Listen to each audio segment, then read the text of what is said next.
The things that we think about, the things that we believe, literally become our reality. And this is so important to remember, because if we're not conscious of this, and we just let our minds run wild to think about any of the negative things or any of the things that are not pushing us in the direction that we want to go, then we're going the opposite direction. Because our minds are signals, receivers of, the atmosphere of what God, infinite intelligence, wants to show us. So if we can program our minds, if we can think positive thoughts and therefore magnetize our minds towards the positive things of life, then those things will be the only things that we see. Those will be the only things that we receive from God.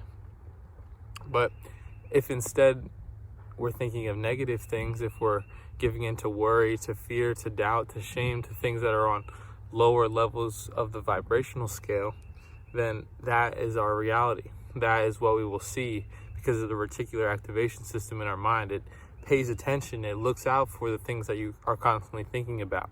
For example, if you have a friend that had recently gotten a new car, you might not have noticed that car before, but now every time you drive around, you'll see that car on the road. You'll think about your friend, right? So if we're constantly in states of worry and fear and shame, then that's what's going to come into our lives. The fruits of worry and fear and shame, which are nothing good, which are nothing positive for us. But if we can think about the things that we want to achieve, if we can think positively about ourselves, only speak positively about ourselves, and our mind will show us the beauties of life. Our mind will unlock doors for us. God will show us the path, the next step that we need to take. You see what I'm saying? Our subconscious mind is so powerful, and it's something that we let slip away from us because we don't take the time to understand how it works. And even though we might not know fully how it works, even though we might not fully understand how it works, we can still use it to our advantage.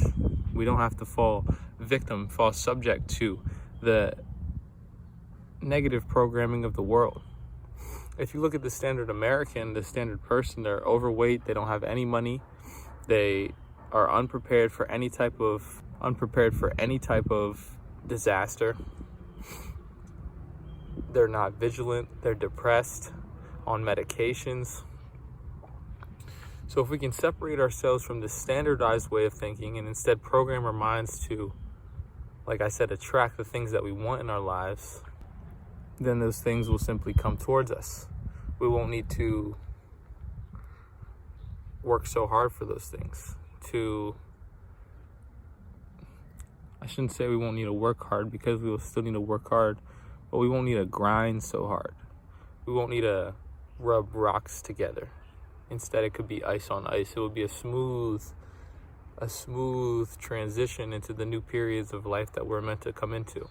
A smooth entering of the positive things that are meant to come into our lives, because we can attract those by the way that we think. I hope this makes sense. I don't want to ramble on too long about this, because I believe it is a simple concept. Just think positively. Think about the things that you want to come into. Visualize the life that you want to have, the person that you want to become. And in time is the key factor here. In time, it will come towards you. You will become that person. I think I'm a living example of this. I'm not at the place where I want to be yet. However, I've come so far. And I will be there, without a shadow of a doubt in my mind. And this could be used as an example for anybody in the world. Anything that you want can be achieved. Like Ford, completely revolutionizing the industrial sector. The Wright brothers creating the planes, creating the tallest skyscrapers. Anything that can be made in the mind can become into a reality. But you have to think that, you have to believe that with your full heart, and then you have to work towards it. Peace.